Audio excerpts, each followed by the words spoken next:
Today is June 5th, 2018. This is MMA Junkie Radio's pre-show, the show before the show. I am Goes. That's Dan Tom.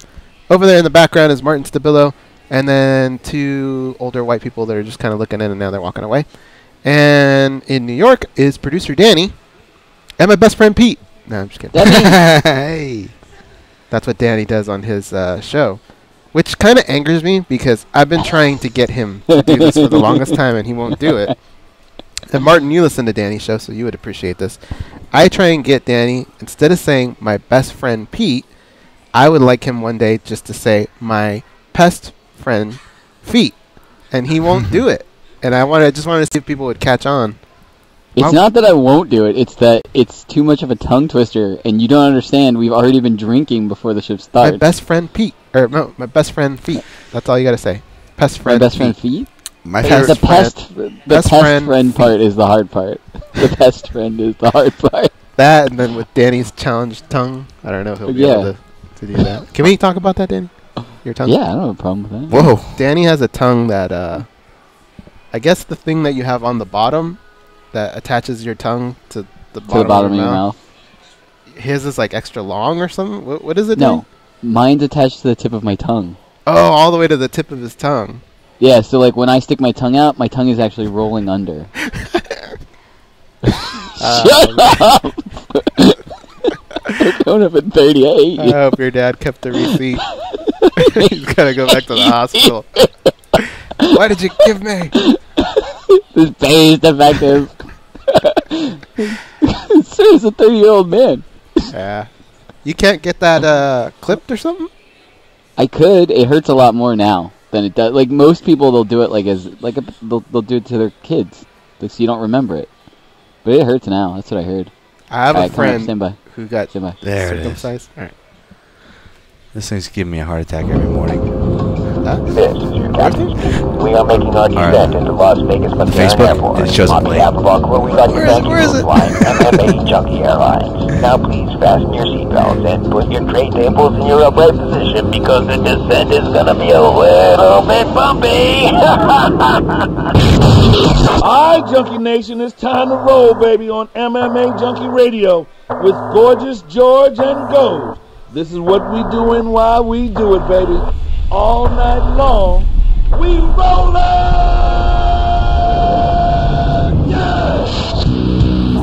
The MMA Junkie Radio revolution is upon us. Can you dig it? There's no escape. No escape. Through the vast frontier of cyberspace and through a sea of stars in outer space. One small step for man, one giant leap for mankind. We've solidified our combat communications stranglehold. We are controlling transmission. With the use of MMA Junkie Radio and SiriusXM satellite radio technology. MMA Junkie Radio.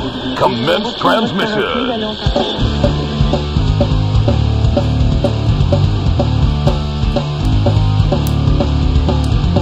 Live from MMA Junkie Radio HQ in the fight capital of the world, Las Vegas, Nevada.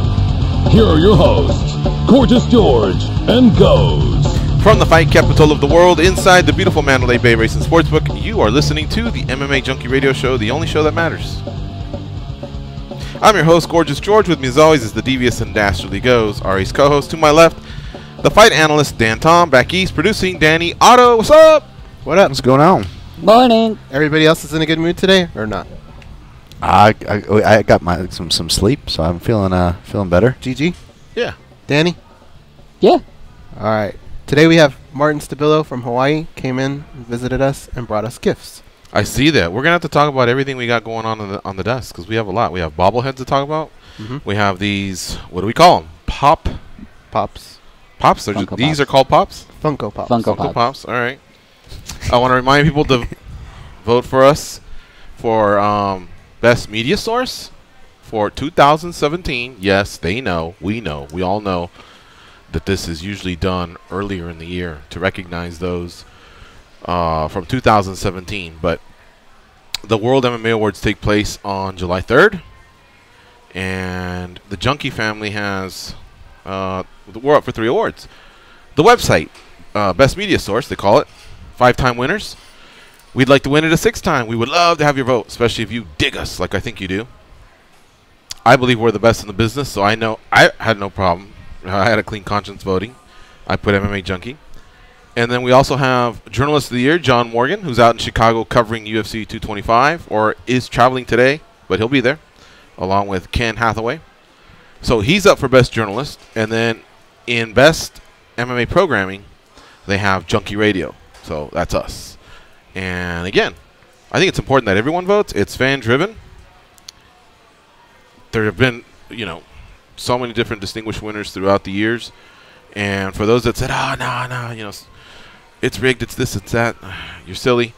Everybody thought Ariane was going to run away with it and win it every year. And Brittany got a couple wins in there. And then Jenny Andrade got a win in there. For the first 4 years, I believe we won it. And then Sherdog came in. MMA Fighting came in. They've been winning it as well. So it really does go down to, there's some that are almost untouchable, like Dana White. I just don't see how he's not going to win Leading Man of the Year and promotion UFC. But, I think they earn it, right? Yeah. Everything they do. So, all right. So that, and then, of course, our Beaver Rob's hanging in there. And we're going to have a lot of love for the Professional Fighters League that PFL 1 takes place on Thursday. You see it behind me as well. They have pre- and post-fight coverage on Facebook, all right, on Thursday. And that begins at 6 p.m. Eastern, 3 Pacific. They also have prelims on Facebook. And then it all switches over to NBC Sports Network. And that's at 9 p.m. Eastern, 6 Pacific. If you have channel... Sorry, I got to sneeze. Hey, did you guys know the other day when we were doing a breakdown video, I had to sneeze, and Did the you? whole video I was just kind of I was about to No, I like, didn't. face. I held it off. If you have DirecTV like Goes and I, it's channel 220. But otherwise, check your local cable and satellite listings. I think it's going to be great. They are having 72 fighters. So that's 12 fighters per division, 6 divisions. Featherweights and heavyweights are the focus. It's 6 featherweight fights and 12 heavyweight fights on Thursday. That's the focus that day. I guess they want to keep the same timeline going. And the undefeated Andre Harrison, who was their WSOF champ and PFL champ, he's going in as one of the 12 participants in his weight class, but he will be headlining that event at the Hulu Theater inside of Madison Square Garden. So we'll be reminding you of that all week. You should befriend these gentlemen, because they're going to be millionaires soon. And you always want to have a friend that's a millionaire. Do we have friends that are millionaires? Yeah. Who? The guy that owns that restaurant in SoCal that I think you got your car from one time. Wasn't he a millionaire? Oh, Wayne? Yeah. Yeah, he probably is a millionaire. Who else? I used to. You know millionaire? Yeah, I used to teach karate, and my karate teacher told me, he's like, 2 of your adult students are millionaires, and you joke, and he'd try to make me guess which ones, and he never told me, except one of them I did guess though, and it's been a while, and I don't even know if the guy's still alive. He was an older dude at the time, but I'll say his name because it was from a movie. It was see if you guys can guess the movie from the name, and I'll even say it in the way it's said in the movie. Sterling Peterson. That sounds like Ferris Bueller's. Boom. Well, he's George Peterson, isn't he? Was it George Peterson? I think so. Oh wow. Okay. Well, me and But George, yeah, me and but George you are can tell, both I on can the tell same. by the voice. Yeah. But, So who was the student? The guy that said that? It was no, it was That was just his name. Yeah. Okay. Oh. Was People thought I was a millionaire when I was in school because George picked me up in a limo one time. I was like Arnold. We don't have any Jackson. millionaires, right? Wasn't Alfieri? Wasn't he a millionaire at one point? Yeah, but And we then, didn't really know him. I mean, I know Wayne through Big Ralph. I've been to his house for a dinner. It was an outside barbecue. He used to host Laker parties a lot. And he's got a real cool house. In fact, he's got this, one of the rooms, so he invites people into his backyard. He's got this massive bar and grill and everything. But the funny thing is, rather than people go in his house, he built this little, like a little bathroom outside. It's got a urinal. It's kind of funny. Really? Yeah, I just got a kick out of it. But, so I know him, yeah, and you're right. That's how I got to drive a 7 Series BMW for a little over a year was through Wayne. But I feel like we now know. I think someone about it, I else. don't think I know any millionaires. I mean, like, where you go, that's my dog, and, you know. I mean, fighters don't count. No, fighters. I mean, we know a lot of fighters, but I put it this way. Someone where you can call them and go, hey, I'm in town, can I crash? Someone you feel that comfortable with where they go, yeah, come on over. You didn't even have to ask. We know fighters, but we don't really have that relationship with them where we say, hey. Right? Like, we know Dana White, but we don't really know him. And, you know, we know who he is. We've covered him for years.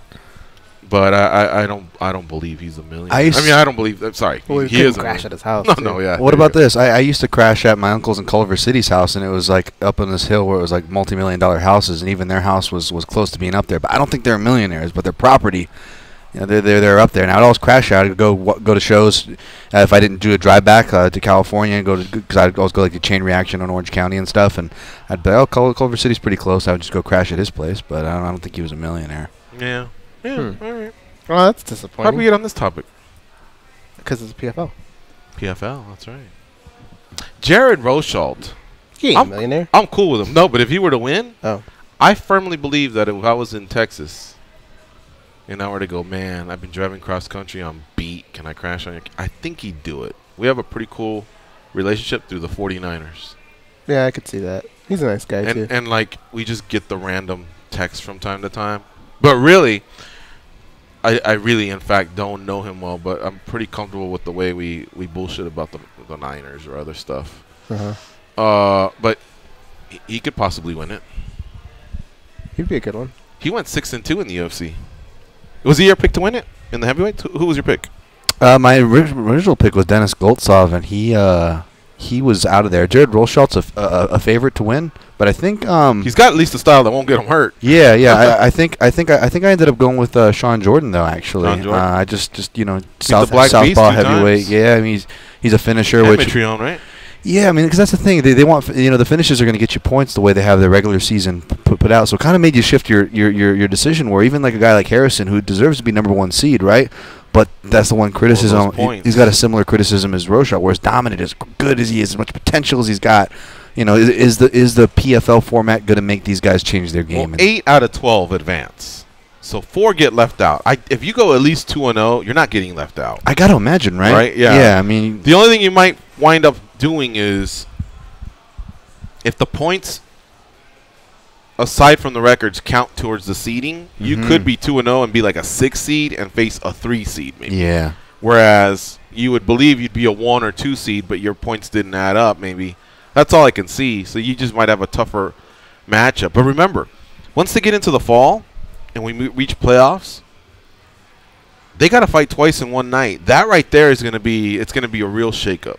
This right here, it's, you know, may the best man win. I think the best man will advance, but that's going to be a shakeup there. And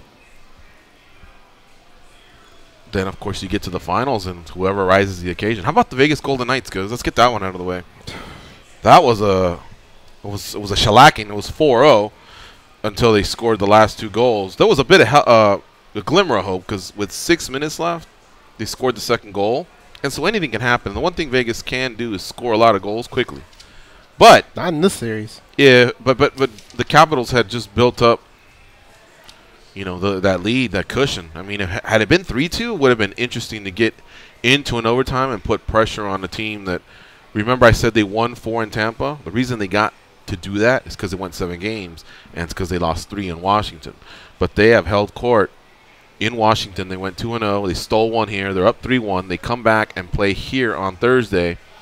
And it's so true. You just got to take it one day at a time. You can't worry about Game 7 or anything like that. You got to win this one first. And they have a good record at home during the regular season. They have a good record at home in the playoffs. Get this one and put the pressure back on them. Because now, if they were to tie at 3-3, anything can happen. But you got to be feeling demoralized being the one that was up 3-1, still having to travel cross country and then, you know, win that game here. But I don't know the stats very well in the NHL to see how 3-1 leads have held up it's or the hold same up. Really? As other sports. I know in the NBA. But there's a stat for the team that wins the first game as well. So the NBA is more of the Wild West now, but firmly like at the height of it, like 80s when Magic and Bird brought it back, and then Jordan took it to new heights, and the Dream Team. I just remember hearing the same stats over and over. Like, no, I mean, one team had come back from 3-0, and maybe one or two from 3-1. Like, literally, you took a lead like that, it was commanding. But there's just so much going on. I forget all these stats and what's happened. I'm sure teams have come back from 3. I know I can think of Golden State beating Oklahoma State the last year Durant was at Oklahoma State. That's why I was so pissed at Durant leaving, because I thought, you're right there. Win it with your team. Don't go to another team and fucking ride their coattails. But that was 2 years ago.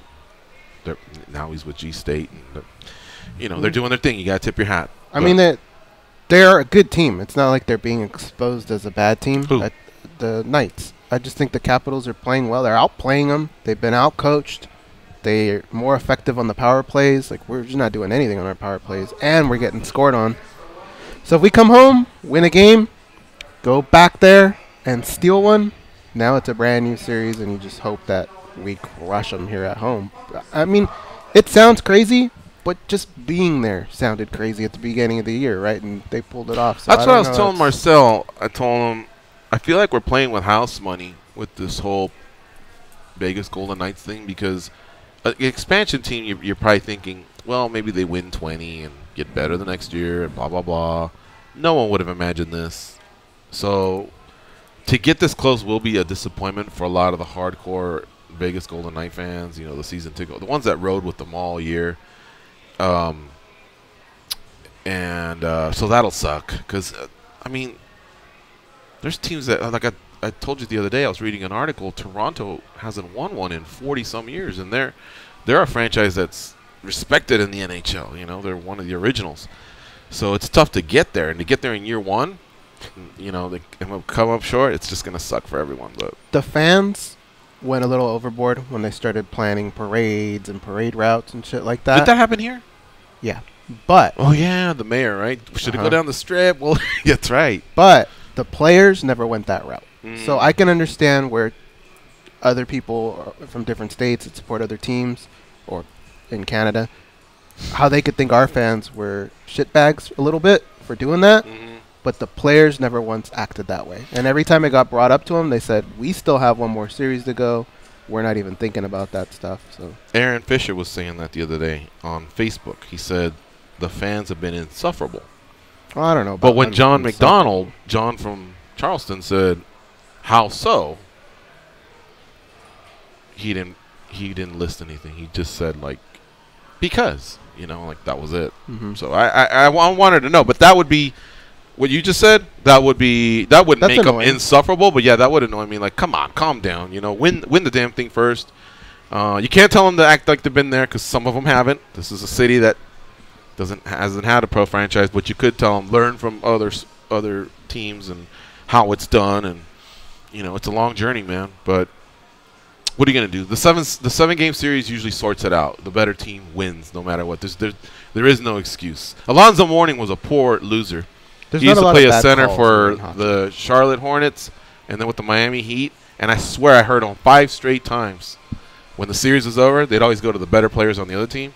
Alonzo, man, I know it's tough. Have you had some time to digest this? And he'd say, hey, congrats to them. I still think we're the better team. And he said it. I just remember him saying it and me thinking, bitch, come on. But no big deal. I went about my business. And about a year later, I happened to be watching, I don't know why, a Hornets game. I was an NBA fan. And same thing. Let's go to Alonzo in the locker room. Alonzo, this, that, whatever. And then this time he just said something like, well, I know we're the better team, but, they have to continue on the journey into the finals. But I know we're the better team. And I was like, wait a minute. You said that. And so all of a sudden I became obsessed with it. Yeah, I remember used to watch it a lot. Yeah. And I was like, you can count on this fucking guy. And I thought, that's terrible, man. He was kind of an original Ronda Rousey in a way, right? Except he was saying different things, but just kind of having that little poor loser mentality. But that happens everywhere. But I think there's different. Not everywhere. Yeah, in MMA. Jared Brooks said the same thing, right? But isn't there a little bit of truth to what he's saying? Well, he was dominating that fight. Okay, I will say this for Jared. That's But they didn't fight 7 times. Yeah, across 7 times. That's why I was going back to that point. Across 7 times, whatever happens, whether the refs missed the call or our player was in, somehow you kind of have to figure it out. But with Jared, he was kicking Shorty's ass. I mean, Shorty might have had a moment or two, but Jared was putting it on him with everything, man. Pressure against the cage, takedowns, strikes, you name it. It was really, really dominant. And then he goes to make the exclamation point. In fact, if he gets that takedown in some ground and pound, but they don't stop it, that would have been a 10-8. Right, Dan? Sorry, was it? Brooks versus Shorty Torres. If they don't stop If he it. takes them down and ground and pounds them, but they don't stop it and they go back to the corner, we're looking at a 10-8. Yeah, I can see that. So, I you're right. I mean, what can you do? I see his frustration, but I think he has a bit of a point. Whereas Ronda, when she lost to Holly, she had no highlights. She had nothing that went right in that fight. Everything went wrong. There may have been a takedown. I had to go back and watch it. But Holly got up from it. And, yeah, because I remember the crowd getting a little crazy because finally Ronda was doing something. But when she went on one of those national shows or Ellen or something, she said, I still consider myself undefeated. I couldn't believe she said that. Yeah. Because I think that was weird. I think she's very intelligent, and she knows how to handle the media, and she had plenty of time to think that one through. It's not like someone caught her, still sweating, or like Wolverine when he was asked by Rogan, well, what do you think happened? She had 9 months to prepare for this moment, and she said, yeah, I'm still undefeated. I still consider myself undefeated. The part of I beat myself, not the opponent beat me. I know, but there was nothing there. There was like Holly kicked you into Bolivia. There was nothing there, And then Ellen played up to it. Why'd you pick Bolivia?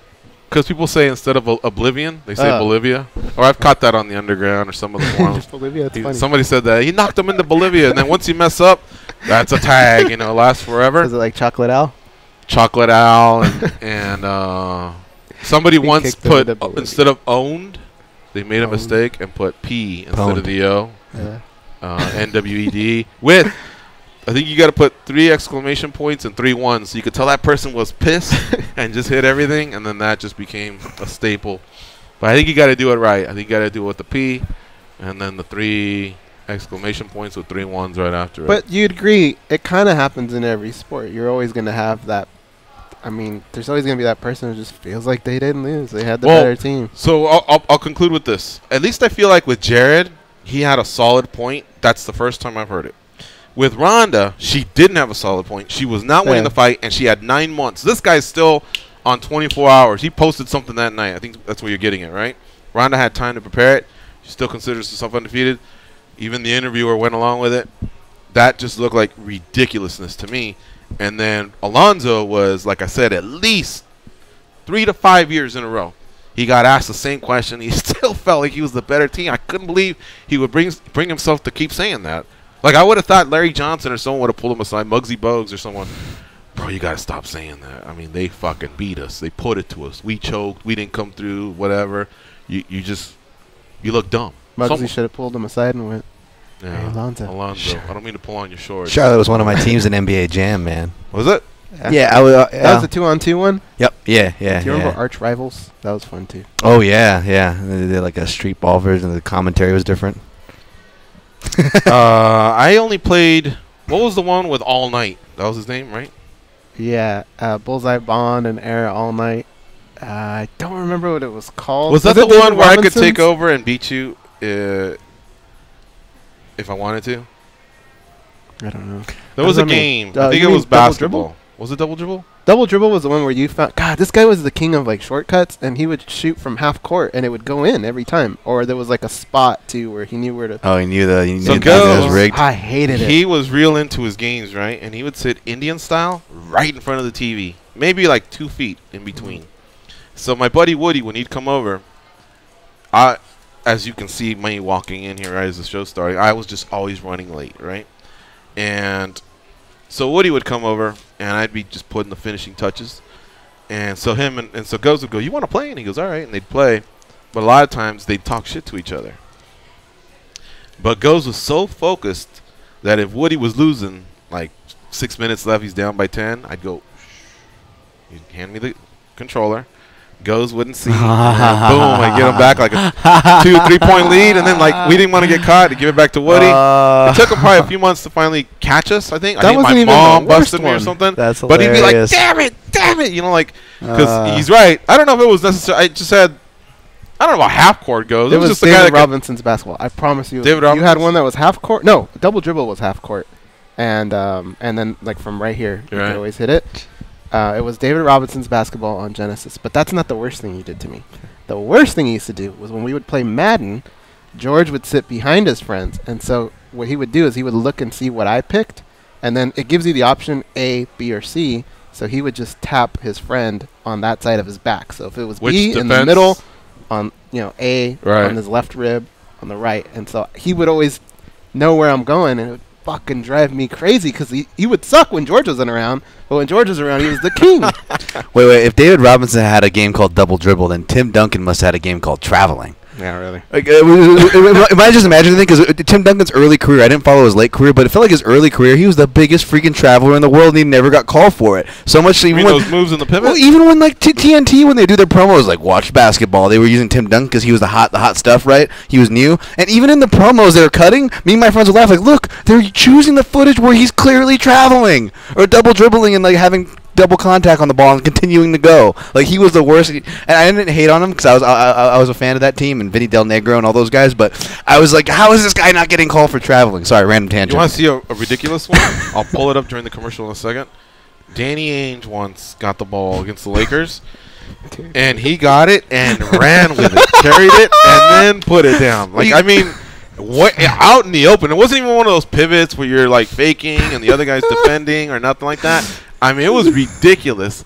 It was probably like 1980s. Yeah, I was gonna say that wasn't even like mobbed up ref era. I don't even know what's going on there. That's He also had a goal line defense that he would run from his own 1 yard line all the way down because it was unstoppable. But defense or offense? Offense. Yeah. And then you also had in one of the FIFA games, there was this one stupid shot from like I think the you side. invented that one. No, You were Charlie. I hated that one. I may have There were two of perfected. those, and then you. Oh man, what was the worst one you Well, had? while you think of that one goes, let me talk about how the apple doesn't fall far Okay. from the tree. I'm not his pops or anything, but as What a was the relative, worst one?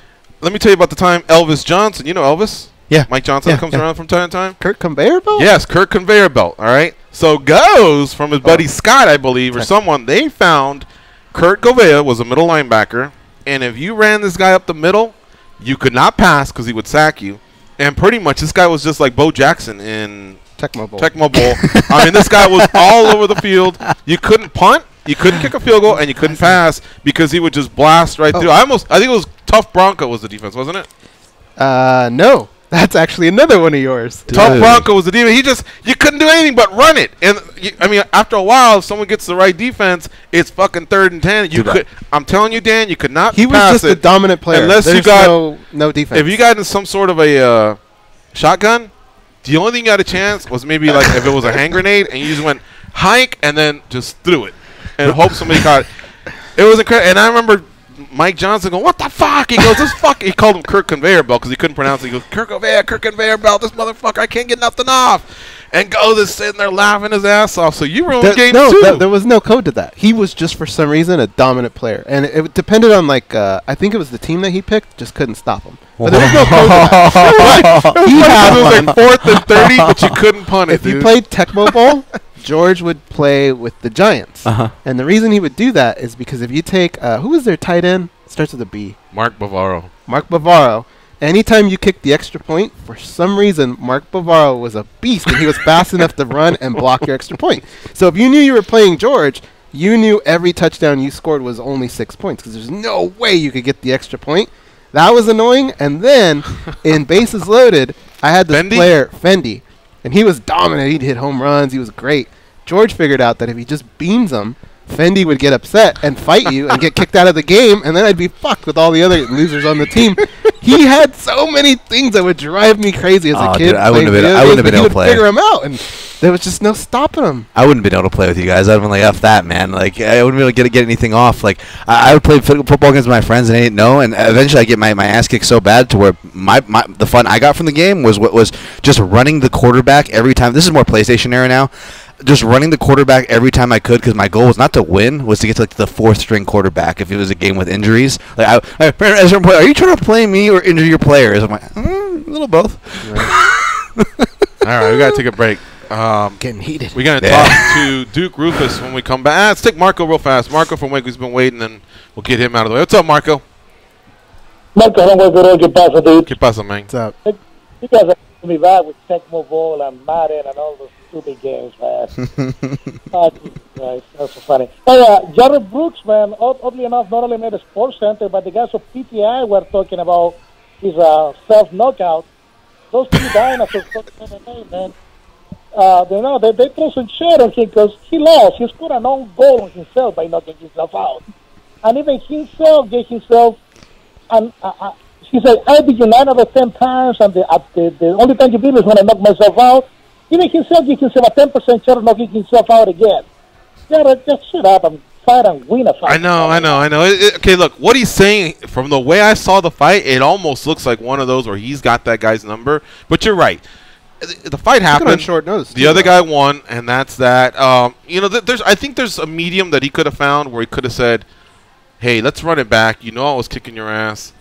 But in the end, I collapsed. I choked. I don't know. Something, right? Maybe have that fight again. And I don't know if Torres will or won't or whatever. But build up to that, in the future. Find a way to get over it. But you're right. All that 9 out of 10 stuff, it just isn't going to matter. I know it may feel good as you're typing it or saying it. But in the end, it's not. It's really not going to matter. I think anyone who you're trying to impress already has an eagle eye and knows. So Jared doesn't have to say that. Jared doesn't have to say anything because we're going to come in on Monday and go, what'd you think of Torres and Brooks? And I think we're all going to go, fuck, man. Brooks was taking it to him, blah, blah, blah, and then blah, blah, blah happened. But, again, these fighters, they're very emotional athletes, and sometimes they feel like that makes them feel better. But I know that a lot of them go back and just go, what was I thinking? Yeah. Yeah, if the guy from PTR can, those two dinosaurs that know nothing about MMA, then just keep your mouth shut there. Peace out, guys. All right, see you. All right, it's commercial time. You're listening to MMA Junkie Radio on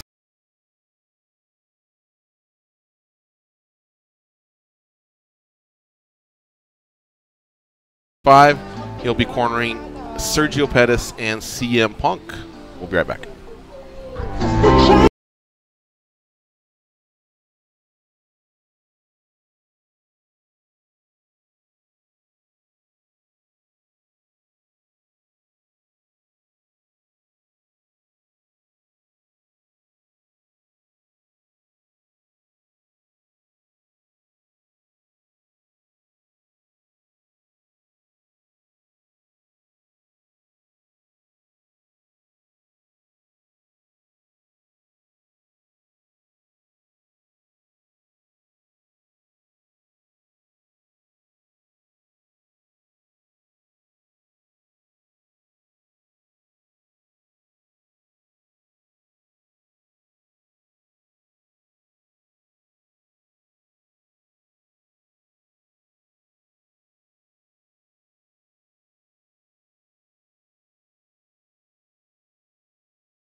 off the set of The Fast and the Furious for being too loud and too good looking.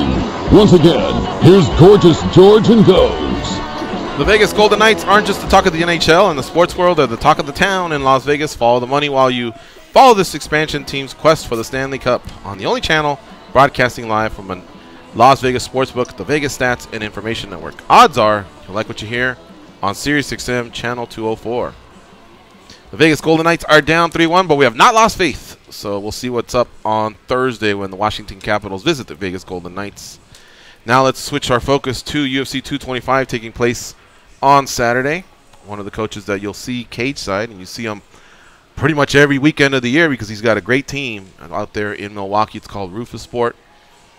Just last week, Roufus Sport winner Bilal Muhammad was on the show talking about how much better he's gotten from moving up to Milwaukee and getting a lot of the training done. This weekend, CM Punk will be cornered by Duke Roufus, as will Sergio Pettis. The coach joins us now on MMA Junkie Radio. What's up, Duke? How you doing?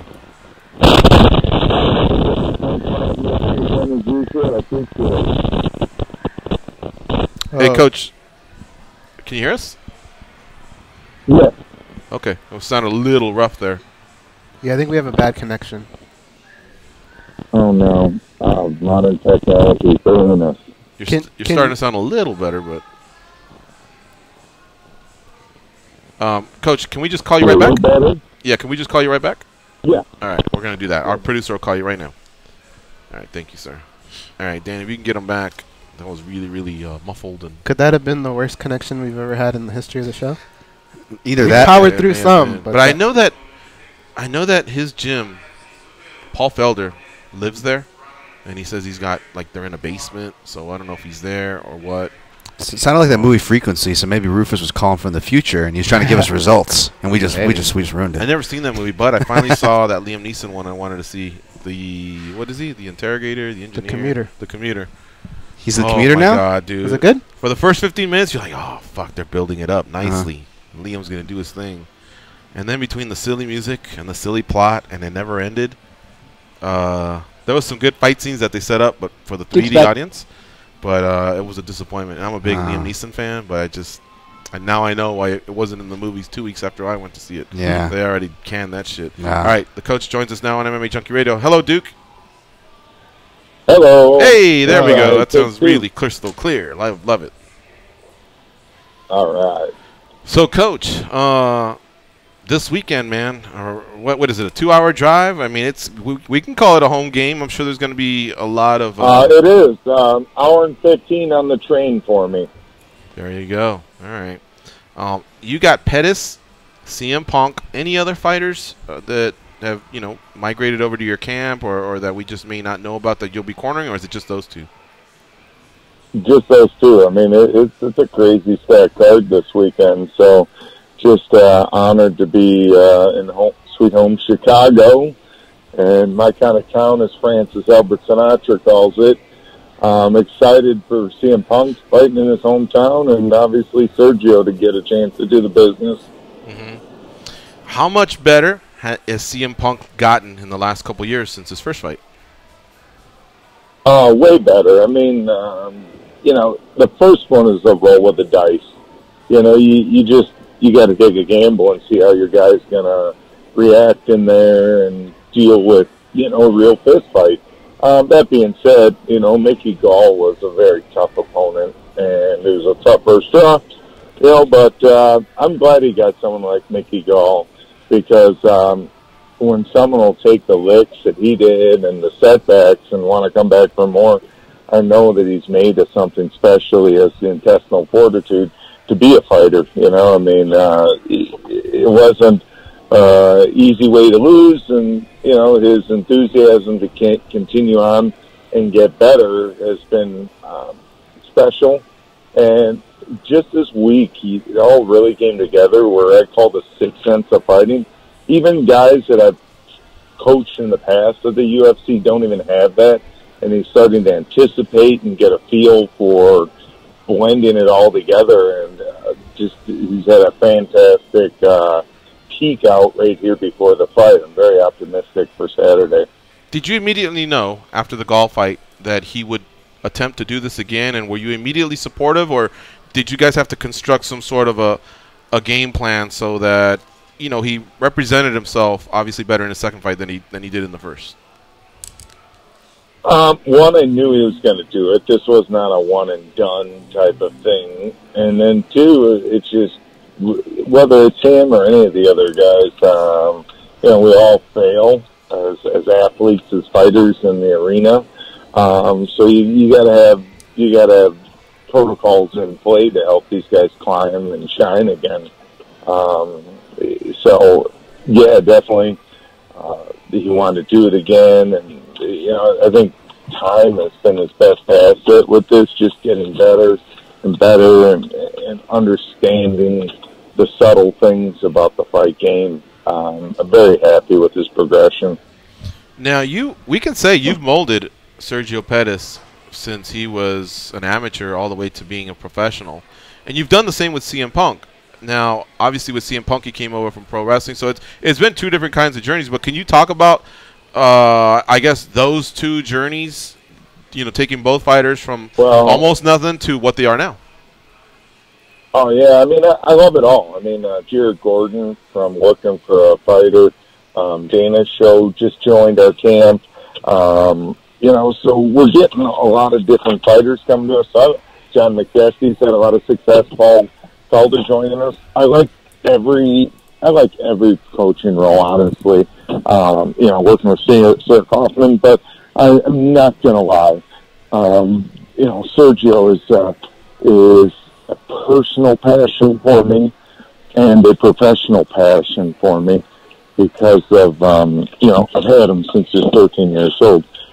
He trained, in the discipline of Taekwondo with his brothers at their family school growing up. So I had a lot of great martial arts to work with, but not only have I molded him just as a fighter, I feel at times, I've been a father figure, older brother figure. And one of the most unique scenarios that we have going on is the almost identical situations of his older brother being a superstar and my older brother being a superstar. So I've been able to coach him how to deal with the pressure of, being in the limelight, being a brother of an already star. Mm-hmm. In fact, I've taped so much film footage over the years with my online training resource that my buddy Andrew Jenks from the World of Jenks has, encouraged me to do a documentary film. So I'm in the process of making a film about Sergio and I and our relationship to our older star brothers, and it's going to be called The Other Brother. That being said, the cool thing is I have about 10 other kids who are just about ready to incubate, just like Sergio, that grew up at Roufus. For getting back to CM Punk, starting where we started, I'll tell you this, I probably would never do it with anyone else in that circumstance. It's just I've been friends with Punk since 2013. I met him in Chicago the Thursday before the Anthony Pettis fight with Donald Cerrone. Mm-hmm. And I just hit it off with the guy. And the funny thing is, when he said he was going to fight, I was like, oh, that's cool. I'm really happy for him. And I didn't realize that he had already made his decision to train with us before even announcing it. That being said, with Punk, one of the biggest things I have going for me is before I was a professional fighter, I was a professional martial arts teacher. I've been teaching martial arts since I was 15, 16 years old, and my dad was an incredible mentor and taught me to teach so many people at so many different levels. So getting Punk, to me, was just like any other martial arts student. If you build a solid foundation, you can build a great fighter. Anthony Pettis did not choose fighting. A lot of people don't realize that. I saw he was an excellent martial artist, and I said, hey, kid, I think you should consider this fight stuff. And the rest is history. Point being, years ago I did another project. I trained Dustin Diamond to do celebrity boxing. So I welcome any challenge as a coach or martial artist. It's special on every level, but it just takes a little bit more unique training with someone like CM Punk. And if I'm not mistaken, Dustin Diamond is Screech, right, from Saved by the Bell? And he mopped the floor with his opponent. Oh, did he really? Yeah. So he's got some games. Yeah, that was kind of a mismatch, I will say, but it was fun. I mean, I got to deal with Oscar De La Hoya's Golden Boy Promotions. For me, you have a lot of people negative about, certain people getting involved with the fight sports. And I'm going to tell you this, I'm a huge historian of gladiators. My grandfather was Greek, and on my mom's side, Italian. I have great pride in that Greco-Roman bloodline of warriors and getting in the Colosseum. So I'm kind of a historian, studier of it. And the last century of gladiators, a lot of free people were gladiators. They just weren't guys who were slaves or, that was the star athlete of those days. And I'm seeing more and more star perceived people who want to fight.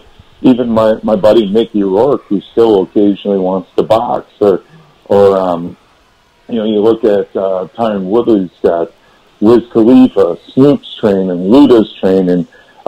50 Cent is talking about fighting. I think, to me, this is nothing but positive for the whole industry, because there's a lot of kids out there who can't make the money they'd like to. I mean, if you ask Stipe the next time you talk to him, tell him what he thinks of CM Punk, because it helped him sell a lot of pay-per-view on his pay-per-view title defense, that he made that Christmas really good for his family, Point is, I'm all for everyone getting involved. I believe that martial arts is for everyone, and MMA is for everyone, and let's get more people involved. It's awesome. Hey, Coach, I know it's fight week and it's busy, but we're kind of on a roll here. Would you mind if we played a quick commercial and then came back and continued with you, or we can call you back maybe in a couple minutes? Of course. No, I'm good. Just do what you got to do. Cool. All right, we're going to do that because my fault. I think we called you a few minutes late, and this is really, really interesting. So thanks for doing that. We'll call you right back. That way we don't keep you on hold, all right? All right, not a problem. All right, thanks, Coach. All right, you're listening to MMA Junkie Radio on Sirius XM Rush 93. Stay close. We'll be right back.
Let's see. Up, up, down, down, left, right, BA, start. You told me that code would get rid of them. Yeah, well, they're still here. Okay, but now they know I tried to kill them. Hold on, Mom. Here are George and Goes. The World Cup is just a week away, and SiriusXM FC is getting you ready for all the action in Russia. Every night at 6 Eastern, Counterattack will preview one of the 8 groups. Tonight we'll cover Group H, which includes Colombia, Japón, Polandia, and Senegal, which is Colombia, Japan, Poland, and Senegal. I gotta sneeze. Here we go. Senegal. Don't do it. Your home for the 2018 FIFA World Cup is Fox Sports 83 and SiriusXM FC 157. Hey, that sounds like a cool show there. They don't throw too much at you, but they'll talk about those 4 teams. Quick prediction goes, who advances? In this group, I would say Japan and Colombia. Okay, I was going to go Colombia for sure. Colombia doesn't always have the best World Cups, though. Yeah, you're right. Yeah, okay, I'll co-sign. All right, so the coach, we're going to resume our interview with him in about 8 minutes or so. That way we can really unpack, and he's got a lot going on, man. Like the documentary, very interesting, sounded interesting, right? And then he's got CM Punk and Sergio Pettis. Tyron Woodley, of course, has been cornered by Duke Roufus quite often, and now he's talking about these other topics that got kind of interesting. So that way we don't have to rush through. We'll call him right back. Thanks again to Duke Roufus for doing a part 2. Right now, let's do the Daily Debate, brought to you by the MMA Junkie Radio team. Here we go. The question for today is, which UFC 225 fight are you most looking forward to, and why?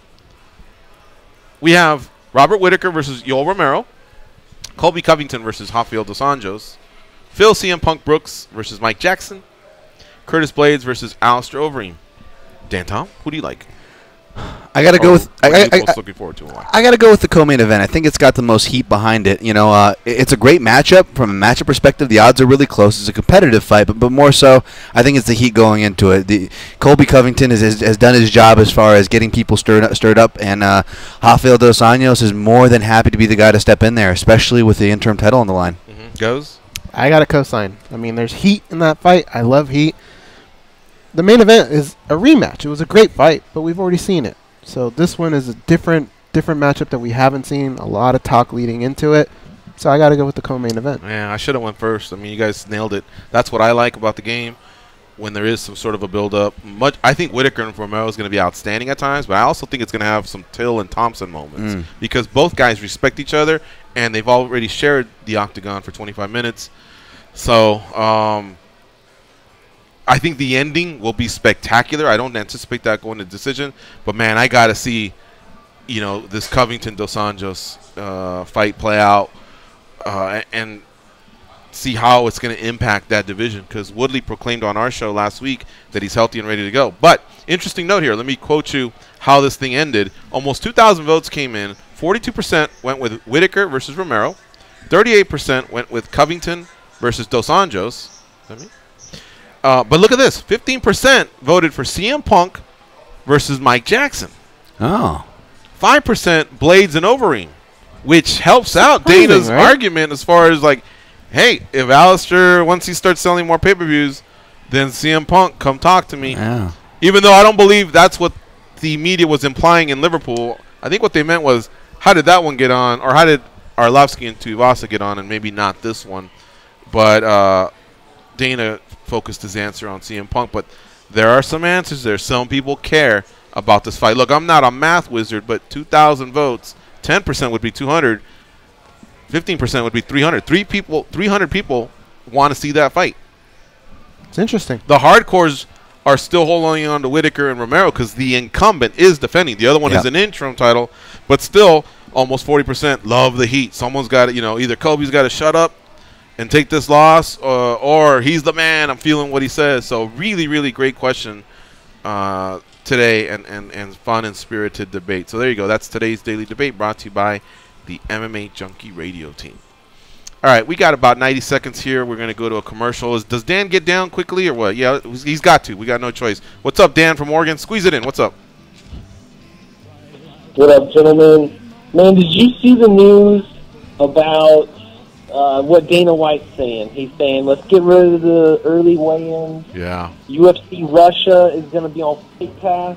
And by the way, Al Iaquinta is a liar. He's not worth any money, yada, yada, yada. And Al is going on a tirade on Twitter. Are you tracking this? Not the last one. I tracked the first two, though. Wow, I didn't see the Al stuff. Yeah, so the weight thing sounds more like a done deal than it is just really? an idea. Yeah. Oh, wow. You made it sound like that's what we're going to start doing, going back to what it used to be. Okay. The only thing that might help statistically is fighters not missing weight, but I thought we were doing this for the rehydration process. That part sucks. Russia on Fight Pass, okay. I mean, I don't know. It's their first time there. Usually they make a bigger splash than that, but let's get into Russia. And what's the other one? Al and Dana. We'll sort all that out in the second hour. Thanks, Dan. Good call. Sorry we got to run along, but we're up against the clock. It's MMA Junkie Radio on Sirius XM, Rush 93. Stay close. We'll be right back with Duke Roufus, and then we'll unpack some of the subjects that we covered here with Dan's call.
A little bit of disregard, handful of complaints, but I can't help the fact that everyone can see these scars. I am what I want you to want, what I want you to feel, but it's like no matter what I do, I can't convince you to just believe this is real. So let go, watching you turn your back like you always do.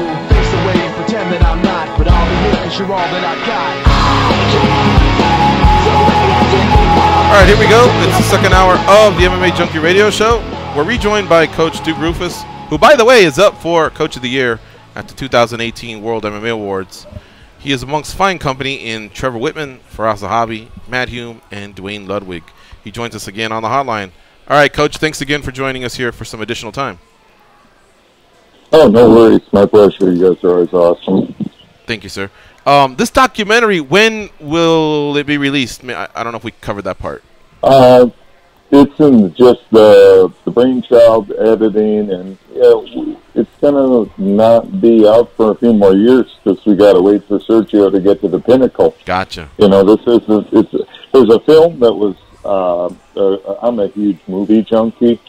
Somehow, what I did to use my spare time when I was a fighter, and I don't watch a lot of sports. Actually, I watch more film and music. But anyway, it was Hoop Dreams that they shot at Marquette University here. So I kind of want to do the Hoop Dreams of MMA, if you will, because I've got some younger stories, and we filmed so much by us that I think we have some interesting storyline. It's just going to take a minute down the road to put it together, but it's just kind of an aspiration I have. I produce a lot of online footage where I share techniques and have online training resource, but I release a lot of footage just for people. It's fun, interesting. I enjoy doing the film work. Another favorite of mine was The Endless Summer, one of the greatest surfing movies of all time. So I want to come out with kind of a Lords of Darktown type of Endless Summer type thing about fighting as well. Will this feature footage from when Sergio was 13 and you guys first started, or do you even have that? Yeah, we got a lot of different footage. Wow. We're sitting on. Yeah, I mean, luckily we've had cameras around more recently than ever, but you'll see the progression and just some candid interviews and things of that nature. Just the effects of their childhood and what it did to their life. It's cool. Just the psychology behind your older brother, who's usually your mentor, your hero, and you got to live up to the expectations of being him. It's a tough thing to balance. That's why, like with Sergio, we haven't rushed him. With some of this will be his 5th year in the UFC. It's the 25th anniversary. He made his debut at the 20th anniversary in November of that year, and we kind of kept him under the radar by choice. We didn't, I love Sage, Paige, but they got launched into the spotlight right away. Even Yair, they got moved hard and fast, and I respect those fighters for being in hard-fought battles. I'm not saying Sergio's protected. We just, I want to make a special vintage of wine, and no wine is made before its time, as the old saying goes. Mm-hmm. All right, so one of the reasons I wanted to have some more time with you is because just the minute you're talking through the roster of fighters that you have, questions pop up. I just want to ask you one about Anthony. Have we seen his best? Like, do you think he already hit his peak? Because, I mean, it wouldn't be a bad career to be a former WEC champ and a UFC champ. He's had an outstanding career for sure. But a lot of times fighters will kind of have like a second win or a resurgence. Is he even interested in that? He doesn't do much media, and sometimes just in reading his body language or seeing him, I feel like, wow, maybe he already made his money. He just had a lot of success when he was young, and he's content. Or do you feel like there's still a fire in his belly to come back, be a world champ, and dominate like he used to? I'll be completely transparent with you because I'd like to be. He was like that for a minute. The last few years, that wasn't the best Anthony Pettis. That was a good Anthony Pettis. I mean, look at all the guys he did lose to. Mm-hmm. Max Holloway, dominant champion, ready to fight the beast. He fought the Poirier fight with a cut. We just didn't make that public because we're not that type of people. We don't like to make excuses, but I'm going to throw some sympathy out there right now. The kid is a fighter. He fought Poirier with that cut already open. And if you look at the footage, and I don't want to rehash it with Peterson, the referee, he stood him up while Anthony had the deepest triangle into the fight. That being said, Anthony's shown some great moments of greatness. Eddie Alvarez, very close fight. Eddie went on to become champion. But I'll tell you this. This is from the vault of the relationship of Anthony Pettis and I. Coming into the beginning of this year, we've had some tumultuous years. We just don't make it public. You know, we're just cool like that. We're true family. We keep, you know, it's hard, you know. He's a champion, superstar, famous. He's got a lot of great things going on in his life. One thing I told him is if we're going to do this from now on, we got to be about that life. And I was just telling a very close friend of ours today, my barber, that this year Anthony's learned more about fighting, being a veteran, being a master, and focusing this many, we're coming into 6 months of the year. Yes. This 6 months has been more legendary than 2014, 15, 16, 17. He's made up for some lost time, and I'm expecting a special Anthony Pettis to show up July 7th. It's, you know, I'm going to put my opinion out there on it. He's been very detailed, learning, asking me every little question there is about every detail, asking Daniel Vanderlei, working with his wrestling coaches, working, you know, we got a world champion jiu-jitsu guy that's built like Chiesa in camp. All he's doing is asking, observing, and getting better day by day. But the other thing I see in it, he got that dog back in the fight, that face, that look, that aggression, that hunger, you know. Unfortunately, it happens. Rocky movies are more realistic than people know. I've been through my Rocky 3 stage too, where you get used to. As Apollo said, we got civilized. We're not being civilized anymore. We're back to being warriors. We're back to being, you know, the kid from the south side of Milwaukee, Barrio. That's why he's not on social media. He's busy reconnecting to what got him to the dance and recreating a new mindset, because he can't go back to the old mindset. He can take some things that work, but he's got to manifest a legacy mindset now. And for me, if he makes a comeback, this will be one of the most triumphant things I've ever done in my life. Because 9 out of 10 people, they would milk out his success already. And some guys are right now in the UFC. Understandably, I get it. I was a fighter 20 years. I had my downtimes too. Life, the difference between a sinner and saint in life is very small. And I have been a sinner as a fighter, and I've been a saint as a fighter. So it gives me great empathy and understanding to my people. Especially they made a lot more money than I ever did as a kickboxer. So I understand what they're going through. Coach, and, I'm sorry. He's got the fire and then some again. Coach, let me ask you one question about Ben Askren. You're very well respected in the sport. It seems to me like you probably get along with Dana White, the matchmakers, whether it was Joe Silva then, Mick Maynard, Sean Shelby. Were you ever able to, in any way, offer an opinion or insert yourself? It's a damn shame that dude couldn't get into the UFC, and I don't know if he can now or he's still tied into one. But even though he retired, it does seem like one fight will pull him back. And right now, we got this money fight, or what's the other one called, guys? Money fight, super fight. You know, that little era that I think we're going to come out of probably in about a year or two. But while it's going on, while GSP and others are floating out there, there's nothing you've ever been able to do to maybe help broker a deal to get this guy into the UFC. Yeah, I'd love to. I mean, but I'm not on the management side. I'm super cool with Scott Coker. He's my dear friend. I'm super cool with Dana White. I'm very friendly with him. I'm not as close with Dana because I've known him as long as I've known Scott Coker. I've known Scott Coker since my sports variety days. Not that Dana's bad. The thing we're at is modern TV technology, and a lot of people are negative towards CM Punk. Thing is, CM Punk brings a huge audience over to the UFC that want to watch him, that are an outside audience that they've already built. So that's the specialty of it. But secondly, the problem is when it comes to promoting these big fights, it's all about footage. If you don't have footage on a fighter, it's very hard to create a pay-per-view buy. I think at first the UFC had persuaded Ben to go into the World Series of Fighting for a few fights so they could use footage and make a big fight happen. That was my understanding of it. Yeah. You know, but Ben chose to take more money in ONE FC.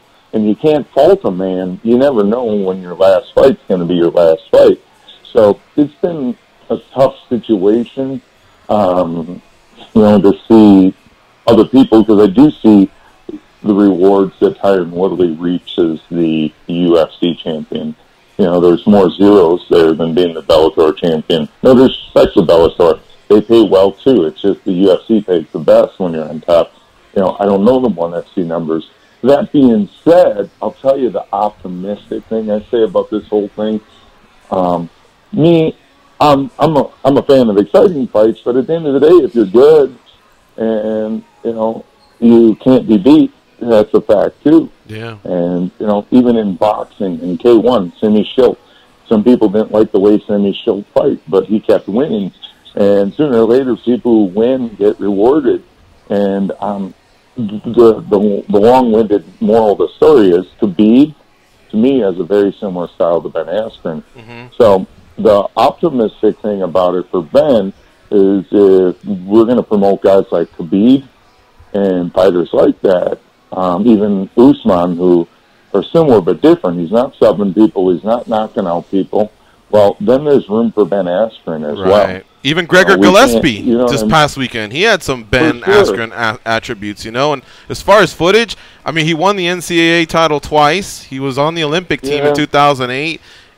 He's won 2 major belts, one in Bellator, and so he's undefeated. He talks shit. To me, there's got to be some way to promote this guy and get him in there before he gets too old and he's not interested, or maybe the sport moves on. But when I saw Gregor Gillespie, I thought, wow. That's what I'm saying. There's other guys who do what Ben does. Yeah. I think Ben does it the best. You know, even, you know, Tyron caught some heat about his 3 fights in a row, but of being boring. But everyone who fights Sammy and Maya, his fights are boring. You know, because you're so worried about such a special style. He's that snake you can't dance around a lot. If he slithers up on you, you get stung by Damien. And then Wonder Boy, his style is so elusive that it creates for interesting fights that we saw with the Till fight. So I think people are starting to see the forest through the trees, if you will.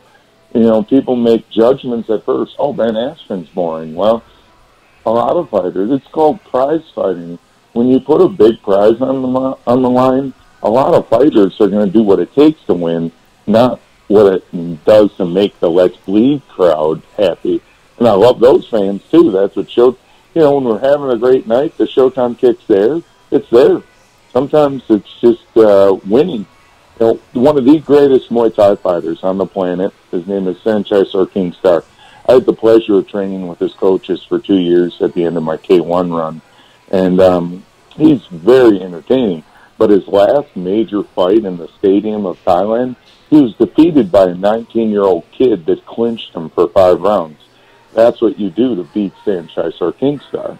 You know, and the thing is, that's fighting. If we don't want these tactics to happen, you have to outlaw them. Then wrestling shouldn't be allowed. Jiu-jitsu, grappling positions on the ground should not be allowed. You know, here I am a striker guy, but I've immersed myself since 2004 in the game of mixed martial arts, and I think more like a mixed martial artist and a martial artist than I do in my former career, kickboxer. You know, I'd love to see Ben in, because here's the thing. We're praising Colby for, you know, he's vocal and he's doing good stuff. I believe that Ben is very good at that, and he's a funny, intelligent guy. Not saying that Colby isn't either. I mean, you know, everyone's got a different angle, especially the guys who want to become the real wrestler, if you will, meaning WWE style. Ben is cheeky, he's funny, he's a great ball buster. You know, there's entertainment in different forms in this industry. I would love to see Ben in there, because again, when I watched the Khabib fight with Al Quinta, who much respect to Al Quinta for taking that fight on short notice, I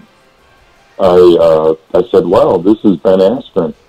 you know, and I'd love to see Ben in the UFC, and I'd love it for his family, you know, I'd love for him because what Ben does, which is very special, he gives a lot of what his success back to wrestling. How I love martial arts, Ben loves wrestling like no other, and I really respect that about Ben. And not only would his family benefit from him being in the UFC, the wrestling community would really benefit from Ben being in the UFC. Our guest is Duke Roufus. He will be coaching CM Punk and Sergio Pettis this weekend down in Chicago. 1.5-hour train ride from Milwaukee, where his gym, Roufus Sport, is based. Duke can be followed on Instagram at Duke Roufus, just like his name. Also, there's the link there for DukeRoufus.com, and at DukeRoufus.com you can see a little bit more of what he's been talking about, the Striking University, everything that he's got going on online, and you can learn more about the Roufus Sport team as well. Also, the coach is up for the 2018 World MMA Awards. This reflects 2017, and he's up for the Sean Tompkins Coach of the Year. So if you've been feeling Duke and all the work he's been doing the last few years, guiding the Pettis brothers, Ben Askren, Tyrone Woodley, and many others, give him that vote, won't you, if you feel he's earned it. All right, I've been a hog here with the questions, and hopefully we're okay, Coach. You at any point, if you got to go, you got to go. But let me turn it over to Goes. Goes, what do you have for Duke Roufus? Duke, when you game plan for a guy like Joseph Benavidez, he's a guy that we've all known being a member of Team Alpha Male for so long. Then he came to Vegas, and now he kind of sprinkles in Extreme Couture and the UFC PI. Is there a difference between the two fighters, the time periods? Like, is there do you feel he fights differently now that he's been in Vegas? Yeah, I do. But he does a good job of he reminds me, this is going to be, I just said I don't do a lot of sports, but he reminds me of sports, and I'll explain. He reminds me of when I did play football in high school. Lou Holtz was the coach at Notre Dame, and Lou Holtz would rock a pro style, a real modern offense one play, and then the next play come out with a wishbone and then the option. And I think Joe does a good job of mixing his old style and his new style to his fights. He's very dangerous. He's quick. He's awkward, and especially for a guy his age, he hasn't lost his athleticism.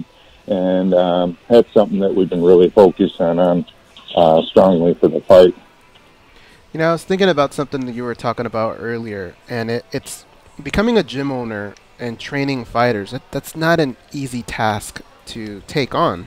And I know there's probably been ups and downs as you've been doing it, but do you remember a particular moment that you can point to when you knew you had something special, when you knew the gym was going to survive and it was going to actually flourish? I would say, this is going to sound crazy, but when guys like Alan Belcher in 2007 were just kind of showing up, he put a lot of trust in me. I think at one time we went 8-1, and unfortunately Alan just had some bad luck with the eye injury in the Maya camp. And, I just knew then, my wife knew, because part of what I'm doing with this, I couldn't do it without, the support of my family. Because you just don't jump into this crazy industry and go, well, I got a wife, we got a child, we gotta succeed or else, it's a very tumultuous thing. Even this year, as successful as we were last year, we're 14-5 in the UFC and 4-1 in Bellator. We're 2-0 in Bellator this year, and we're 1-1 in the UFC. We've had very little amount of fights. Paul and Anthony got their fights canceled. Now, I would love to just talk about the honor, the glory of the sport, but guess what? If we ain't fighting, my fighters aren't making money, we aren't making money. So right now we're starving. That being said, it's even at this level, once you are perceived as being established, it's a rat race every day, every week, every month, every year. But I sold myself to rock and roll a long time ago. This is who I am. My family is second generation. I don't know any other way to do this. So the modern MMA version is still better than the version I was involved with boxing, Muay Thai, and kickboxing. So to me, it's still very positive, and I have fun. I want to thank all my coaches, too. Daniel Ronderley, my jiu-jitsu coach, Coach Fisher, boxing coach, Rafian Stats, who helps out with wrestling, all my staff, people at the gym, because we also got nominated as Gym of the Year, and also my really dear friend, Paul Felder, got nominated as Analyst of the Year. So if you could, please vote for the gym and Paul Felder. I'm very proud. I really encourage all the people I'm around. I think Tyron Woodley's doing a great job as an analyst on Fox. I really encourage all my people to branch out and do more projects. Use their success from the UFC and top-level MMA promotions to do as many things as possible. All right, our fight analyst, Dan Tom, what do you have for the coach? Hey, Duke, as a guy I come from traditional martial arts and used to teach it myself, I always appreciate, your takes and especially your answers here. It was super interesting. And finding out that you're actually really into, film, and I know you've talked about music before, but the references you were laying down there, I'm definitely excited to check out that documentary. But listen, as much as I could talk to you, I just got one question, Duke. You mentioned Stephen Thompson earlier, and I really wanted your opinion on something, because like I said, obviously, or like you said, obviously you have multiple diverse backgrounds, not just striking, not just traditional martial arts, not just MMA, not just competing, not just cornering. But with the Stephen Thompson and Darren Till fight, it brought up a great question as far as open scoring. And I don't feel qualified to weigh in on that. I'm much more interested to hear what the fighters, or more say the coaches that are in those corners, on what their opinion on the subject of open scoring. That does get brought up from time to time. I would love it, to be honest. I think it would change the sport, because you'd see a sense of urgency sometimes. Whether we agree with what the judges scored, at least if I know I got to put the hammer down majorly. You know what I mean? Because I'll give you an example too.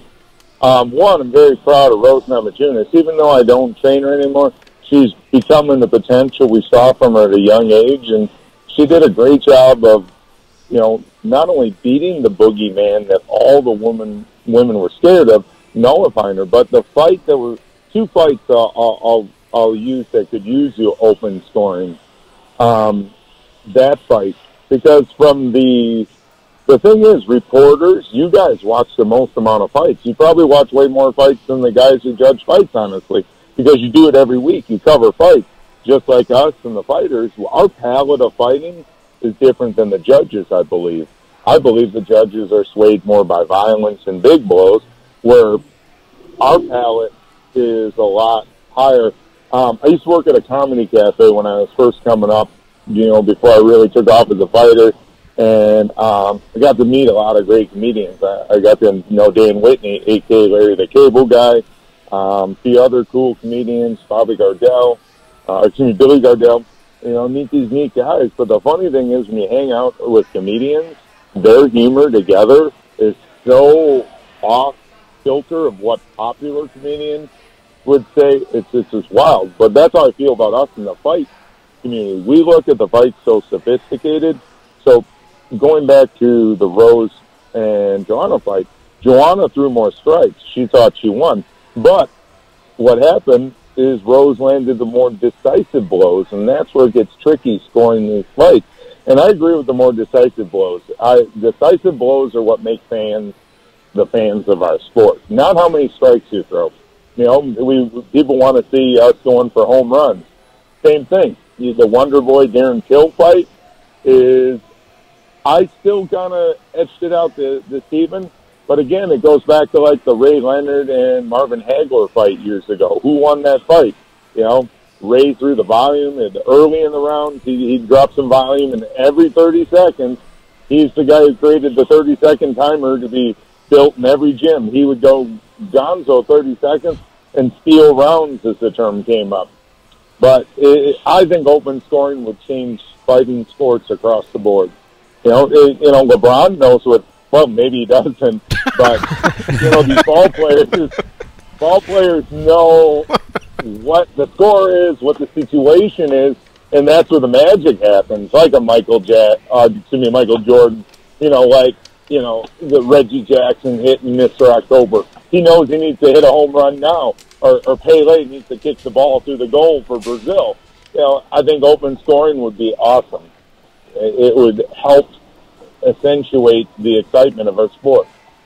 Coach, thank you so much for the time. We really appreciate it. We covered a lot. Will you be out in Vegas at all during Contender Series? You got any young bucks that are coming out, or will you be in Vegas anytime soon?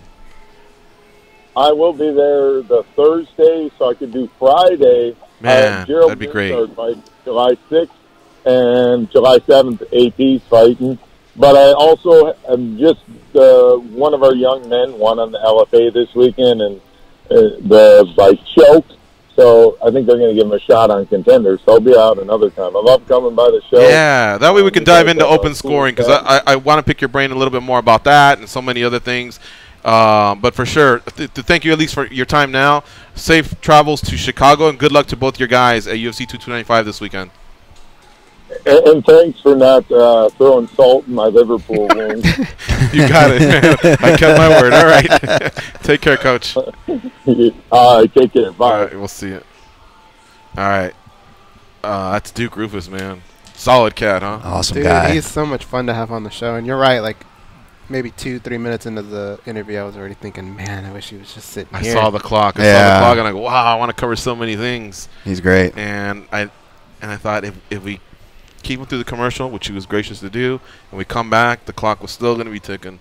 So I'm glad we were able to, fix it so that we just started the second half. And for those wondering, Brad Tavares had to reschedule, and that's why we were able to kind of unpack here.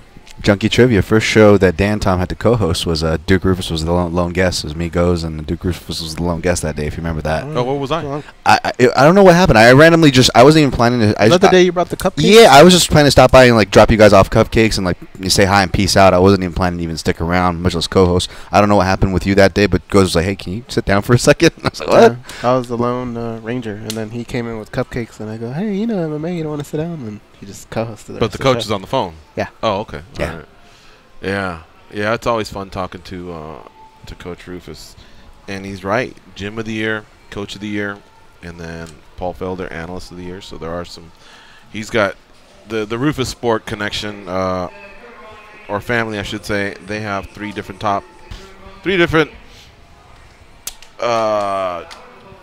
categories. Yeah. For you to vote for them if you support them, and the Junkie family has 3 as well. Journalist of the Year for John Morgan.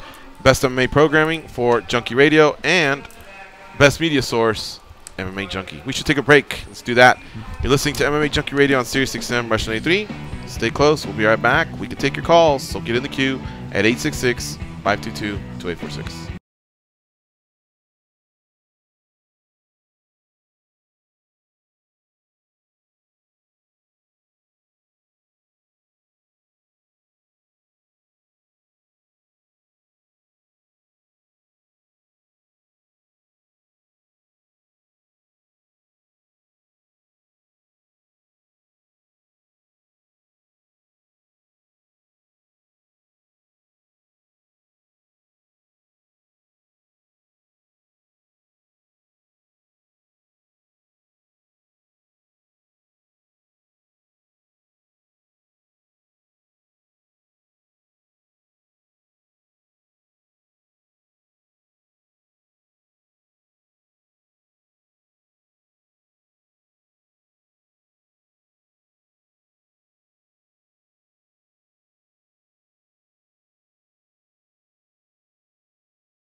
King Kong has a lot of shit on them.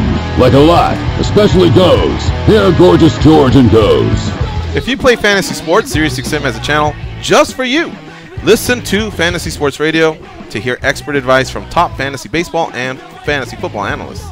Whether you need help setting up your baseball lineup or want to know who the breakout players in fantasy football will be this season, place to be is Sirius 210 XM87. Or listen on the SiriusXM app by searching Fantasy Sports. That app houses the MMA Junkie radio show commercial-free and in HD quality in case you ever miss portions of the show or the whole show. Let's go back to the phone lines here. We'll start off with Ben in New York. What's up, Ben? How you been? How you guys doing? Good. How you guys doing? Good. When Duke Roufus was on, I appreciated his comment about Lord's Dogtown, because that is like one of my absolute favorite movies of all time. Yeah. Movie? I don't know if Lords you of guys, Dogtown. if you guys haven't seen it, yeah. It's basically the history of skateboarding and how it got started. I can't remember the name of the city, but I'm with you there, Ben. Yeah, it's before the guys before Tony Hawk and the Bones Brigade and all that. So I love that movie. Venice is where it was based. Venice, California, home of Hulk Hogan and Ronda Rousey. That's right. Yes. But no, what I was calling about, other than that, was the daily debate. The fight, I'm tied on two of the fights. What I'm excited for is Yoel Romero, because I remember when I called a lot before, I talked to Yoel, and he seemed pretty cool, and that's why I'm pulling for him. And then Alistair Overeem versus, I think, who is it, Blade? I think the guy's fighting, but because I always feel like Alistair is always like 2-3 fights out of title contention, no matter how bad he loses or whatever. Those are 2 fights I'm excited for. Those are some good ones, man. Overeem's never far from a title shot, but he keeps coming up short, including the actual title shot versus Stipe Miocic, where he hurt Miocic, by the way, but still got KO'd. As far as Blades is concerned, the only thing that I heard him is just he hasn't done his best job of selling himself, in my opinion. And that's unfortunate, because when you beat Mark Hunt overseas, I think more should come out of that. You know what I mean? That should have been a statement win, per se, I guess, in my opinion. Now he's fighting. He trains now in Denver, Colorado, but he's from Chicago. So this is a homecoming against the guy who, if he were to beat, now you can see he beat Hunt and Overeem back-to-back. Hey, where's my title shot? Or at least start talking about me, you know, and no one's going to be. But he doesn't seem to care much about it. So guess what? The UFC is going to go where they choose to, rather than, you know, every once in a while they will let a fighter take a stand, or at least help them, guide them, you know, to where they want to get to. But I don't know. I think it's going to be a fun fight. Either, look, Blades may make it boring and just stifle him altogether, but Overeem's got this really crouchy, low stance, and he's not as easy to take down as people think. Plus, he's got a wicked guillotine, and, you know, I don't know. I just think he's being a lot more patient, you know, protecting his chin nowadays, not as reckless as he used to be. So I'm picking him to win. I don't know about you guys. Got to be a finish in that fight, though, for sure, right? Right, yeah. That's not going to the judges. Yeah. It'll be ugly. Who'd you guys pick, by the way? Alice. Or did you do that yet? I didn't do it yet, but I'm actually leaning toward Blades. I think the line. I think the line's right by slightly favoring him. I took Blades. All right, I guess I'm the lone guy here with Overeem. Thanks for the call, Ben. Good stuff as always. We had to answer some questions from Dan from Oregon too. Yes, I got him here. Got him? It was Russia being a Fight Pass card, Alan Dana's beef, and Dana's announcement to move toward the early weigh-ins. Well, the early weigh-ins, I don't like them. Oh, sorry, later weigh-ins, right? Going back to the weigh-ins. Or going back to the later weigh. Yeah. I guess they made the weigh-ins more fun, because that's when we found out where they were. Mm-hmm. And statistically, if we use the last 2 years, Mike Bond did a great job. It's actually 2 times as much, not 3 times as much. But basically, they have come in overweight twice as much since early weigh-ins. But what everyone keeps forgetting is the reason we did this was for more rehydration time. They need to make weight regardless of whether they do it 2 days in advance, 36 hours in advance, 24 hours in advance, or the next day like they did in North Carolina, or how they made Darren Till do it because of special. They got to make weight. That's for sure. And these guys are going to push the limits no matter what.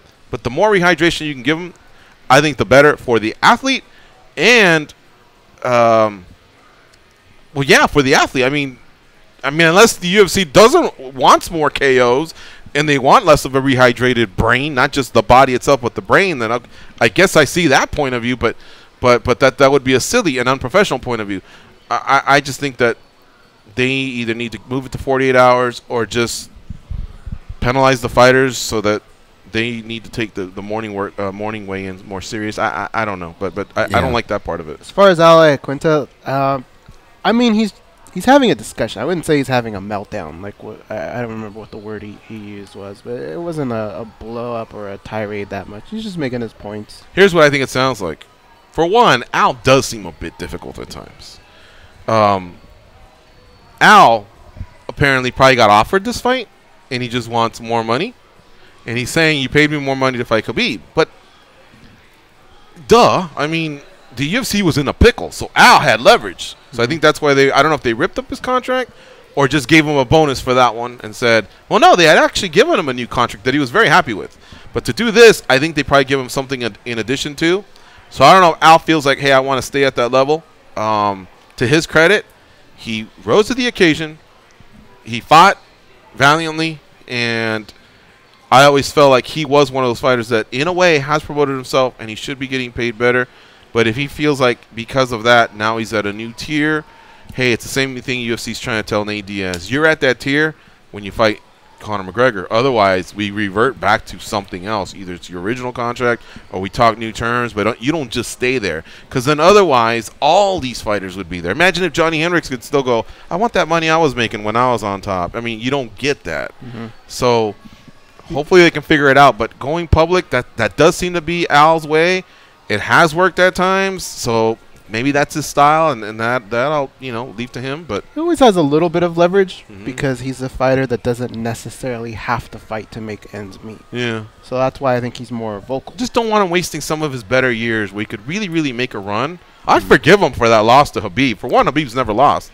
Two, he took that fight on short notice. It was supposed to be Felder. Whether it's Felder or Vic or anybody else he wants to mix it up with, he still has a lot of momentum in his career that he could make his own title run. Plus, he's faced Khabib, so he knows what that feels like. I think, and he had moments. That's a newfound confidence that you must get. That hey, in this new run, let me build towards Khabib. Yeah, I like to support the fight over the promotion, and Al's definitely a character. So, it's not, but to me, it feels like almost the Diaz brother thing. But except the problem is that people have a problem with the Diaz brother thing because they'd rather see the Diaz brothers fight than do the Diaz brother thing at a certain point, right? You want to see them fight. And the thing is, as much as people feel like that with the Diaz brothers, with Al, as much as I love Al, he hasn't even put as much in the memory banks or vaults as the Diaz brothers had, yet he's doing this. So if you're a fan of Al, it sucks because you want to see him fight, but at the same time, that guy's got his head on his shoulders. He's a smart cat, and yeah. So I mean, I want to imagine that he's got something going. But real quick on the Russia thing that Dan brought up, it's on Fight Pass, which I found interesting because they were promoting for this big, it sounded like they want a big, McGregor maybe going there, maybe Khabib, but then Khabib says that he will only fight a pay-per-view, so it's kind of not looking good. And now it's a Fight Pass show, and you look at it, the Russia economy is not doing well, so the tickets are actually going to be much cheaper than most tickets are. So it's kind of a what are we doing here kind of a thing. It's like a lot of money to go all the way down there. But I when I do these ranking stuff every Tuesday, I see a lot of M1, ACB, and FNG. I think the other one's called. Yeah. And I mean, every week it seems like I come across these. So I don't know if there somehow is an audience out there for it, and there may be economy problems or what, but if they're supporting the sport, which a lot of Russians are flourishing at and doing well at, they are having the World Cup. I didn't know for a fact that this economy was doing poorly or what. I don't know the ins and outs. That's just from the chatter. So when Dana says, by the way, both sides want it, I'm not convinced. I know Khabib wants it because he gets paid a lot of money. I can't blame Khabib for that. I'm not so sure Conor wanted it, because if Conor wanted it, he could have got it. He was the champ. He could have taken. I mean, he could be right now. I don't know. He doesn't seem like he. I think he wants to fight Floyd again. in boxing, not MMA. Yeah. Well, and make even more money than Khabib would make by fighting Conor. So it's a whole big mess. But I don't think that fight sells well the second time around. Floyd, no, but it'll still pay a lot. Because if they sold 4.5 million, let's just say 3/4 of the audience go, "Fuck you, you're not gonna get my money again." Well, that's still $1 million pay-per-view, and that's still pretty good money. And in boxing, they keep most of it. So what sold that fight was the hype, and I just don't see what Conor could possibly say going into a second fight that would make you go, "Oh man, I can't wait to see this one again." Oh, jeez. Real quick, just a 2 cents real quick on the weigh-in thing. I just wanted to give my 2 cents on that because on Twitter I didn't really give it out. Initially, my tweet was I was excited just to see some positive change. But everybody starts flinging their takes back and forth. And before everybody gets crazy, I will say before, hydration, or whatever. Everybody is on one side of the argument. They need both, guys. They need a healthy window to cut, and they need a healthy time to rehydrate. So anybody saying the answer is on one side, I tend to tune that out. I think I tend to more side. At the end of the day, something we've talked about on this show, I think we all agree on that, is a flexible window for these guys. Whether it's having to dish out a little extra money to pay the commission to stay open, so people that can weigh in early can weigh in early, people that can weigh in later can weigh in later, but it's still within the window that UFC production can still facilitate and is used to facilitating their shows. To me, that seems like the best middle ground, because anybody to pretend that they have the solve-all answer for this weight cutting thing is lying, because we don't have an answer to it. So maybe instead of going the night before, maybe they just say, fighters, if you can get in early, great, and if not, we'll see you at the real weigh-ins that we used to have. And those would be people coming in, except they'd be coming in at an about 6 to 8 hour disadvantage. 8 to 10 in the morning it'd be a 6 to 8 hour disadvantage. The other person would just come in just to go through the formality of the pose off and everything, but they're already 15-20 pounds heavier, and that person is barely making weight right then and there. I don't know that someone's going to want to give someone that advantage. You know what I mean? It will reduce the numbers, at least if we go off the statistics from the previous 2 years, but I think I'd still rather give the advantage to the early weigh-in, to the people that love the nighttime weigh-ins on Thursday. Yeah, and that would be extending. I mean, I'm not against that, but then that's extending, to another night, which is another argument in general. And I'm not against that, by the way, but yeah, I get what you're saying there. All right, let's talk to C to the Triple B, the Clearwater Beach bad boy. What's up, Clearwater? Fellas, Clearwater Beach bad boy checking in the program. How is everybody? We're doing good. How about you? Guys, I'm over here surfing the internet, and it says here that people that like skateboard movies also like the movie Brokeback Mountain. Not sure what that means. But what I want to tell you today is where the Clearwater Beach bad boy is calling you from. And he may be changing his name, his moniker, which has stood as a testament on this program for well over 15 years, and that is the Delaware Beach bad boy. Do we know why we might be calling him this now? Gambling. Guys, an hour ago, the governor put a straight wager on the Philadelphia Phillies. Nevada is no longer the only state in the union that will allow you to make straight bets. MMA and the UFC was mentioned, arena football, the Canadian Football League, as well as every major sport, including NASCAR, now legally able to be bet at 3 casinos in the state of Delaware, by the way, which is also tax-free, guys.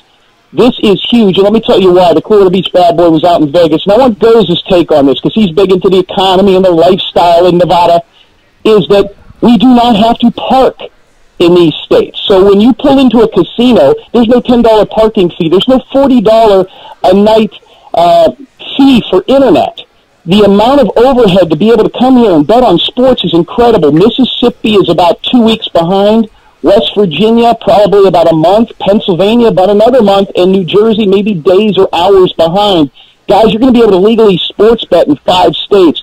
What does this do for sports betting in Nevada? And are we aware of this? Talk to me a little bit about how this is going. I love Nevada. I love Las Vegas, but they're pricing themselves out trying to get these twinks in for dance contests, guys. God bless. Let me know. All right. Thanks for the call. But at the end of the day, you're in Delaware. That's the thing, man. Or West Virginia or Mississippi. Delaware. I mean, this is established here. You know what I mean? I'll break it down for you guys. Of all your trips to Las Vegas, when you were in Hawaii, George, when you lived in California, how many of them were just about to come here and place a wager? None. people don't come out here just for gambling. Yeah. Gambling is something you do while you're here, but you don't come out just. And to if do you have it. those types of concerns, that means you're a baller. Vegas You're is either gonna be not just concerned fine. with $10 parking fees, or somebody's waiving them for you because they're sending a limo for you, like we like to say. Now he's right in the sense that maybe an East Coaster, if he took 3 trips to Vegas in a year or whatever, that Maybe might he'll get take chopped 2. down to 2. So it will affect us a little bit, but for the most part, Yeah. do people come here for the shows? People come here for the clubs, sporting events now. I'm not even made up a lot of I'm not ground even on an economy person for Vegas. I don't know that, but I can immediately put Clearwater's restities. First of all, his twink shows, whatever he was talking about, Clearwater, those will still be available. Don't you worry. But second of all, yeah, I mean, Vegas has been. If anybody's been paying attention, Vegas has been planning for this for 10 years already. You look at they're investing from the DJ market from 10 years ago. Now they're moving more into sports, thankfully, having sports teams, and just as far as shows, whether or not that's our demographic, these Elton Johns or this or that, those have influx from the names, the contracts they're getting from comedians, entertainers, to, yes, the Circus du Soleil and all that BS. And again, I don't attend these things. They're not my thing, but they are big drawers. And when you're weighing out your pros and cons, like Goz said, for a trip, I think those things they're still going to outstack Delaware, which I don't know if you were making a Wayne's World reference, but that was perfect. I love that. I love that. Yes, Delaware. If you live in New York City or nearby, go hang out with MMA legends Boss Rudin, Ray Sefo, Randy Couture, and Eve Edwards. Tonight, they will be at 234 West 42nd Street in New York at a bar called Modell's. The first 50 customers will receive a pair of tickets to the event. Also, if you spend $60 or more, you'll get a free pair of tickets to PFL 1, which is Thursday night in New York. For more information, you can go to their Facebook page, which is facebook.com/Pro Fight League. We'll be right back after this break.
They taught Andy Griffith how to whistle. Here are Gorgeous George and Goz. All right, check that. Regarding PFL, Modell's is not a bar; it's a sporting goods. Okay. Again, the location is 234 West 42nd Street in New York, in Manhattan. Tonight, between 5 and 6 p.m. local time. First 50 customers will get tickets to PFL 1, which takes place on Thursday night at the Hulu Theater inside Madison Square Garden. If you go there and spend $60 or more, and you're not one of the first 50, you'll still receive a free pair of tickets. Plus, you get to meet Randy Couture, Bas Rutten, Ray Sefo, and Eve Edwards. Again, Thursday night, 72 MMA fighters will begin on their quest to become a millionaire. Featherweights and heavyweights are on display this Thursday. Of those 72 fighters, we will have 24 of them facing off at PFL 1. Again, that's the 145-pound division and the unlimited division after you get past 206 pounds. This is a regular season that they are a part of. They'll have a few fights before they get into a playoff format, which will be a single elimination. Once you're out, you're out. But you can incur a loss here and still be one of the 8 quarterfinalists that gets into the playoffs. NBC Sports Network has you covered at 9 p.m. Eastern Time on Thursday night. Check it out. Goes and I will be definitely tuning in. We know a lot of these fighters, a lot of them. You know what this is? Kind of reminds me of the comeback season when Matt Serra got a shot to become world champion. That changed his life, right? Yeah. That's exactly what's happening right here, man. And it's all done in 6 months. We don't have to ride this out for a few years or nothing like that. Someone will be keep an eye on the alternates, man. I don't know. I wish everyone health and safety and good luck, but you never know, man. 5 fights in 6 months. That's a tough quest. I have a feeling at the end they're going to pull a Lupus from Bad News Bears. Timmy Lupus? Just wait till next year, because I think the next year will be even bigger. For sure. PFL 2, by the way, is in Chicago in 2 weeks. So I know Chicago's been getting a lot of MMA, and they'll have some MMA this weekend for UFC 225. So it's going to be a great week of fights with PFL 1 on Thursday and UFC 225 on Saturday. Big thanks to Duke Roufus for his time. Brad Tavares, again, apologizes. Late pull, had to do some airport duty with some family, and he reschedules for next week. Michael Chiesa will be our guest co-host on Thursday, by the way. Looking forward to that. Michelle Watterson, Jose Shorty Torres will join us tomorrow.